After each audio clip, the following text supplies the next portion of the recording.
Hello, welcome to our talk about mental health illness. Our specific targets for our topic is for the teenage-based community within Australian society for today. We are here today with Miss Rogers, who is a current school counsellor of Parramatta Morris Tyre and has many experience within this field. Here is some background information about mental health on its causes and effects. About half of mental disorders begin before the age of 14. Similar types of disorders are being reported across cultures. 3.9% children aged 4 to 17 years experienced a mental disorder between 2013 to 2014, which is equivalent to an estimated 560,000 Australian children and adolescents. From these key facts, we can easily highlight that suicide and mental health issues are a very common problem within today's younger society of Australia. Now let's move on to the issue. Mental health illnesses are very common, especially in today's society. Many young people have mental illnesses and it can usually be seen by others. Since people sometimes do not have friends or people that care about them, they have a higher chance of developing many types of mental illnesses. The stats show that around 1 in 5 Australian teens aged from 15 to 19 have some sort of mental illness. That's a lot for one age group. A lot of teenagers do not talk to someone about their mental health concerns due to the difficulty of discussion and the fear of problems or negative response by their peers. When teenagers don't open up about their problems, they can face more distress in their daily life, and their mental health can worsen to dire consequences. The result of not speaking up about mental health can make a huge impact on the person's daily life. 38% of youth sufferers report study and school problems. 37% have trouble coping with stress, while 31% have a lack of self-images. These three concerns can affect a person's personality and can have large effects on a person's future. In 2015, 390 young Australians aged 15 to 24 committed suicide in relation to mental health problems. Up next, we'll be speaking with Miss Rogers, the Parramatta Morris High School counsellor with Jonathon Nehmeh. Here we have Miss Rogers today to do an interview for us on some questions about mental illness. Hi, Miss Rogers. Good morning, Jonathan. Do you think that students these days are happier to speak about their problems or not? Yeah, I think they are. I think mental health issues are far more socially acceptable these days. People talk more about them. People see the value of getting help for them. So, yes, I think students are more anxious and willing to come for help. Are students concerned others about their own thoughts or what other people think about them?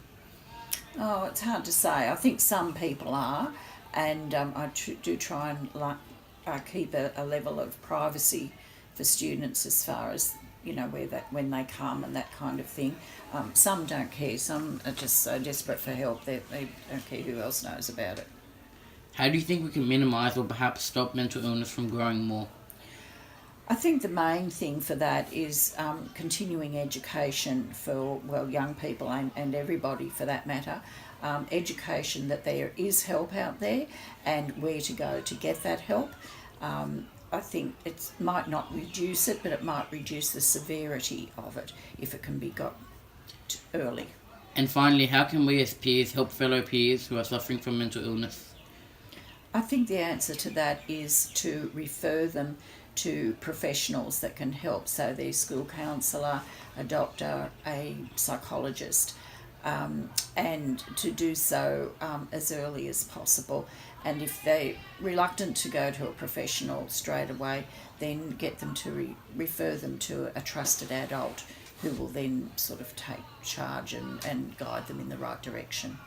Thank you for your time today, Miss. You're welcome, John. Wow, thank you, Miss Rogers, on that eye-opening interview about teenagers and mental health. Many young people in today's society are not willing to open up about their inner problems and feelings. Therefore, we need to look at this problem from a teenager's perspective to understand what they are going through. We need to approach them in a non-harmful way so that they do not get scared and completely close up as well. When you approach someone that you may think feels down, you need to look for signs of depression, talk to them about what's going on, and listen to their experience and get them to seek help. The topic of depression was aired one night on Australian television, created by the Australian Broadcasting Corporation or ABC News. It featured a young girl named Amy Jane Everett. She was a victim of cyberbullying and another form relating to mental health. She died at the age of 14. The story went viral over news and it shocked the nation and prompted the Prime Minister Malcolm Turnbull to plead for an end to juvenile bullying, both in real life and online. Cyberbullying is widely acknowledged as a serious problem for teenagers within the mental health society, but sadly it is very hard to stop and end the problem. Mental health illness is a major chronic condition in today's society. This condition is extremely prominent in the younger population. Younger people don't want to open up about their issues, which is a major inequality. This inequality causes mental health illnesses, as 1 in 5 teenagers are likely to have medical illness, and the majority aren't comfortable seeking professional help. We need to encourage people to speak up about their issues so they can receive treatment if necessary. The younger population need to be educated about mental illness and how they should speak up. Yeah, 1 in 4 young people are at risk of serious mental illness, showing that the condition is more prevalent in the older teen years, 15 to 20 years old. We would like to thank you for listening to our talk on teenage mental health.